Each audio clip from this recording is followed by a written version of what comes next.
Donc le templating et le typoscript sont deux choses qu'on a choisi de faire dans un ordre particulier. On a choisi de vous montrer d'abord le templating et non pas d'abord le typoscript, ce qui peut paraître étonnant puisqu'il faut avoir une connaissance du typoscript pour faire du templating. Parce que le templating ne se limite pas au typoscript. Un bon templating est fait avec un minimum de réflexion sur ce que vous souhaitez faire, sur ce que vous souhaitez construire.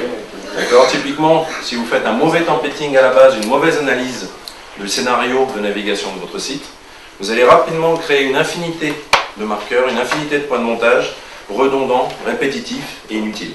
D'accord ? Donc le templating, ça passe par la mise en action de la grande force de Typo, qui est la réutilisation du code, des contenus, de ce que vous avez déjà fait.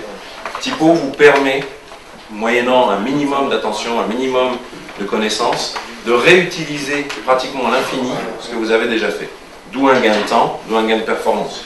Moi je vais commencer par, comme a dit Paul, il y a deux grandes méthodes de templating. Juste un petit historique. Il y a la méthode classique de Typo 3, qui a été utilisée par Casper pendant un certain temps. Et un jour, il a eu comme client Dassault Systèmes qui avait des besoins assez particuliers. Et donc il a développé pour Dassault Systèmes la méthode Templavoila qui permet d'aller un peu plus loin dans la configuration du back-office. Je fais grossier, hein. Et c'est ça qu'il a ensuite porté à la communauté. C'est pour ça qu'il y a deux méthodes de templating.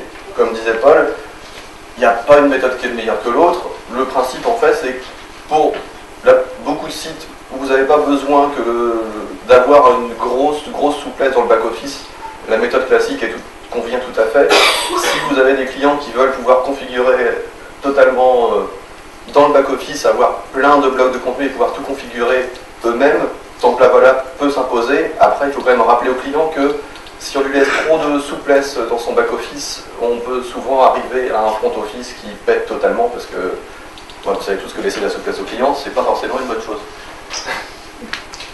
Donc, templating. Donc ça, c'est une... Oui, on a intercalé une petite chose, effectivement. Comme hier pour l'installation, au templating, il y a un certain nombre de prérequis qui, j'espère, vous paraissent être l'évidence, mais qu'il est parfois bon de rappeler. D'accord ? Assurez-vous, bien évidemment, d'avoir déjà préparé et mis en place certains éléments tels qu'une instance, Typo 3, bah oui, c'est une apalissade, enfin il faut le rappeler. Créer une arborescence succincte de pages, bah oui, si vous devez faire du templating avec des menus, encore faut-il qu'il y ait des pages pour permettre au menu de fonctionner. Créer une arborescence dans le répertoire file admin, et c'est là où souvent les Romains s'empoignent. Ne rendez pas votre file admin à un souk, d'accord ? Soyez organisé, précis. N'hésitez pas à faire un tas de sous-dossiers si nécessaire, et n'oubliez pas que le nom des dossiers est quand même assez révélateur, surtout si vous avez un site d'une certaine taille à développer, avec un certain nombre de gabarits. Il faut savoir que des très gros sites peuvent aller jusqu'à 120 gabarits HTML. Donc, imaginez derrière les CSS, les médias et l'organisation. Découper ces gabarits et les placer dans le file admin, ça c'est effectivement, ça reprend ce que je disais tout à l'heure. Ajouter une configuration typoscript de base. Mais oui, avant de pouvoir faire un gabarit de base, il faut quand même dire à Typo lui donner un minimum d'informations, ne serait-ce sur le type d'HTML qui va sortir. Et bien entendu, installer les extensions nécessaires au templating, Automake Template pour la technique Automate Template, ou Templavoila pour la technique pure TypoScript, vous n'avez besoin ni de l'une ni de l'autre. Merci Paul. Donc première méthode, la méthode historique on va dire, qui consiste à injecter du contenu. Donc, qu'est-ce que le templating déjà? Donc le templating, vous savez tout ce que c'est, on a un gabarit HTML, et dans certaines zones du gabarit HTML, on va injecter du contenu qui vient du CMS. Ça peut être, donc il y a deux grands types de contenu. Ça peut être du contenu éditorial que vont produire vos contributeurs. Ça peut également être un plugin que le contributeur va mettre dans le back-office. Donc on peut apparenter ça à du contenu éditorial. Imaginons que vous avez une colonne de droite qui est dédiée à quelques petites infos rigolotes et votre contributeur il veut mettre ici un sondage, il va ici insérer un plugin de sondage, il va le configurer. Donc ça c'est aussi du contenu d'une certaine manière, mais ce genre de plugin on peut aussi les mettre en TypoScript pour ne pas que le contributeur puisse casser les choses.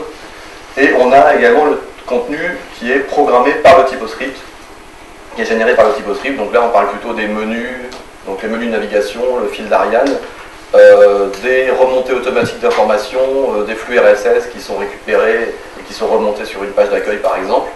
Donc voilà, en gros, deux types de contenu, le contenu éditorial et le contenu généré par le TypoScript.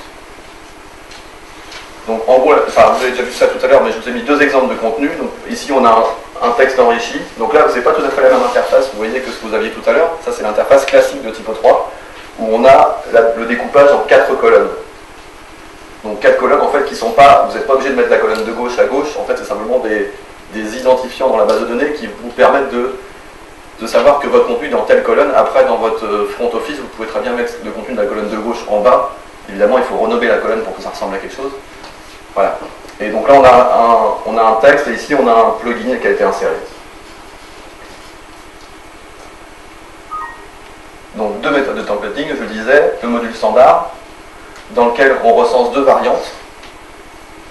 Donc, la variante la plus classique, c'est-à-dire, vous prenez votre fichier HTML, et là où vous voulez insérer du contenu du CMS, vous allez insérer des marqueurs. En fait, ce sont des commentaires HTML, un petit peu comme la méthode de templating de Dreamweaver, qui va mettre des commentaires HTML là où, quand vous utilisez Dreamweaver dans le mode template, vous allez pouvoir insérer du contenu, ou avec Contribute, pareil, ou utiliser l'extension Automake Template, qui fait ça pour vous, c'est-à-dire, en fait, Automake Template, c'est une extension qui va parser votre fichier HTML, et en fonction de certains ID, donc CSS ou des classes, va vous mettre automatiquement les marqueurs là où vous en avez besoin. Donc, par exemple, j'ai mon logo, je dis mets-moi un marqueur sur